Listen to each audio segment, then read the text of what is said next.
Narayanan sir, நீங்க முன்னாடி குறுக்கிட விருப்பப்பட்டீங்க, சொல்லுங்க சார்.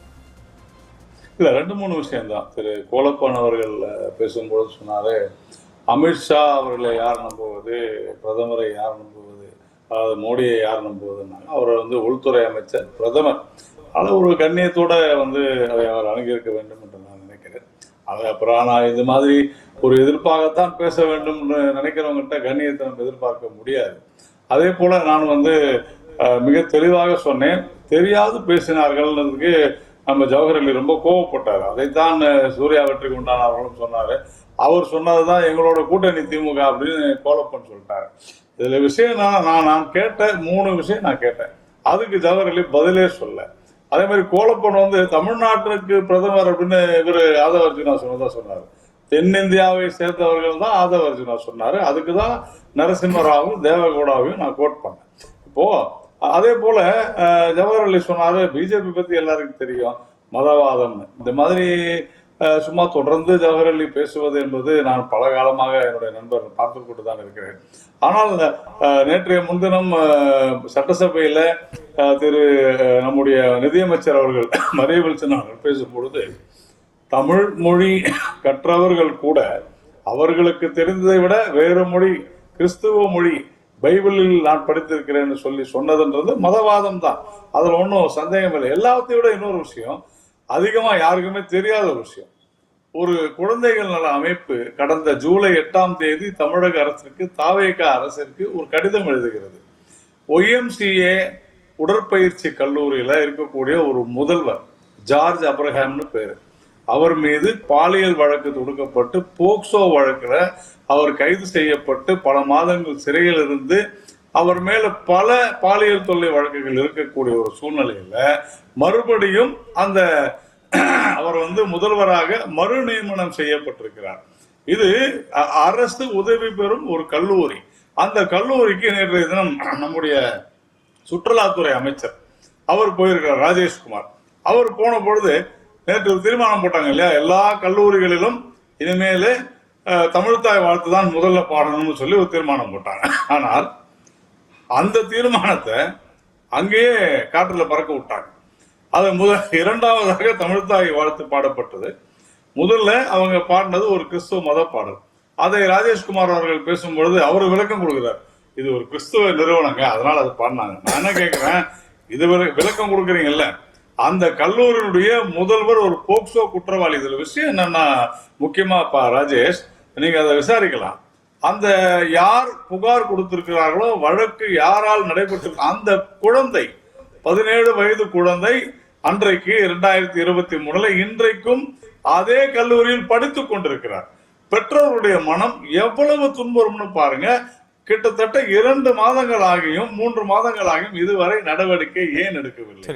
கிறிஸ்துவ மத கல்லூரி அப்படின்னு சொல்றதுனால, இப்போ டாபிக் நம்ம ஜவஹர் அலி மதவாதம்னு சொன்னதுனால சொல்றேன். அப்போ திரு ராஜேஷ்குமார் அவர்கள் சொன்னது அதே மாதிரி நான் இந்த ரோசரி எடுத்துட்டு போனதெல்லாம் நான் சொல்லாதது அவர்களுடைய நம்பிக்கை. திரு விஜய் அவர்கள் கூட ஒரு சிலுவை வச்சிருந்தாரு, அதெல்லாம் நம்பிக்கை, நாங்களே சொன்ன பரவாயில்ல, அதெல்லாம் தவறு இல்லை.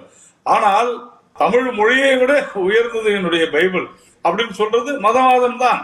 அதனால இந்த YMCA விவகாரத்துல தமிழ்நாடு அரசும் சரி, அதே போல அனைத்து விஷயங்களுக்கும் சொல்லியிருக்கிறாங்க. ஆனால் இதுவரையிலும் அந்த கல்லூரியின் மீது ஏன் நடவடிக்கை எடுக்கவில்லை? காரணம் உங்களுடைய மதவாதம் தான். எல்லாவற்றையும் விட கடைசியா ஒரே விஷயம் மட்டும் சொல்லி முடிச்சுக்கிறதா, இந்த தமிழ்தாய் வாழ்த்து பத்தி ஒரு தீர்மானம் போட்டாங்கல்ல, எப்படி இந்த டீலிமிட்டேஷன் தீர்மானம் தெரியாமல் அவர்கள் செய்திருக்கிறார்கள் சொன்னோம். தமிழ்தாய் வாழ்த்து தீர்மானம் அப்படி எந்த இடத்துல மத்திய அரசு தமிழ்தாய் வாழ்த்தை கடைசியில தான் பண்ணணும்னு சொல்லவே இல்லை. ஆனா அதுக்கு ஒரு தீர்மானம்.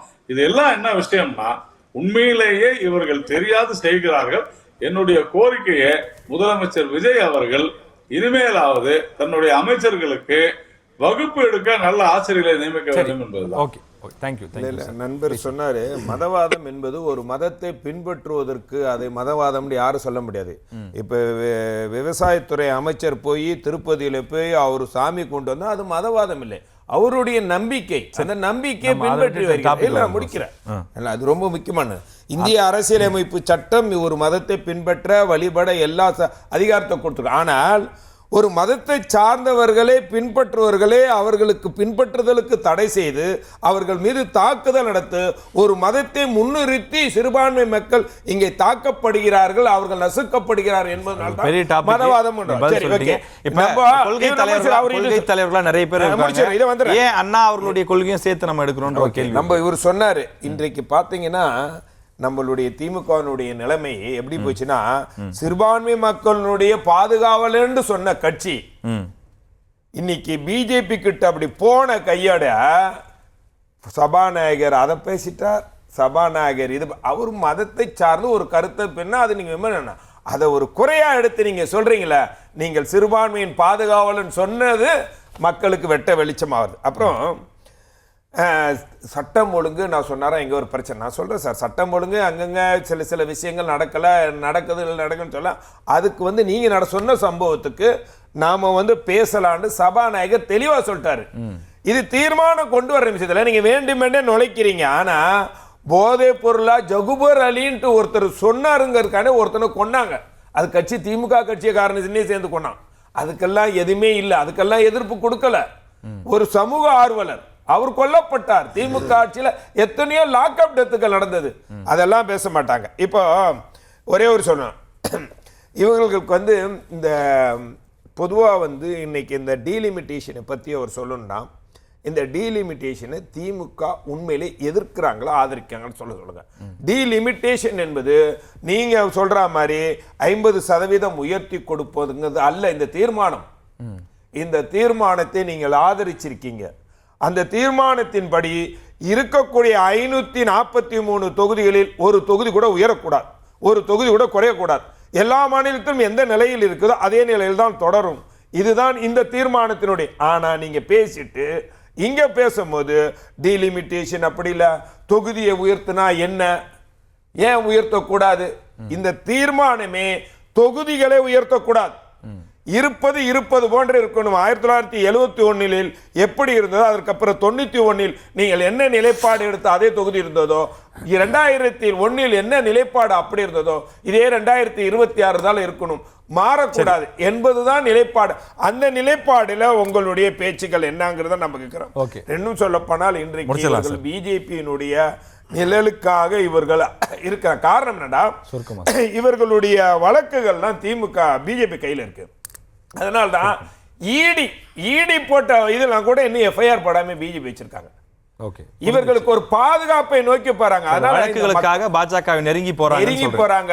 தமிழ்நாட்டுக்கோ தமிழக மக்களுக்கோ தமிழ்நாடு சார்ந்தோ நீட்டுக்கோ ஜல்லிக்கட்டுக்கோ காவிரிக்கோ இந்த கச்சத்தீவுக்கு இது போன்ற எல்லா விஷயத்தையும் கட்சி திமுக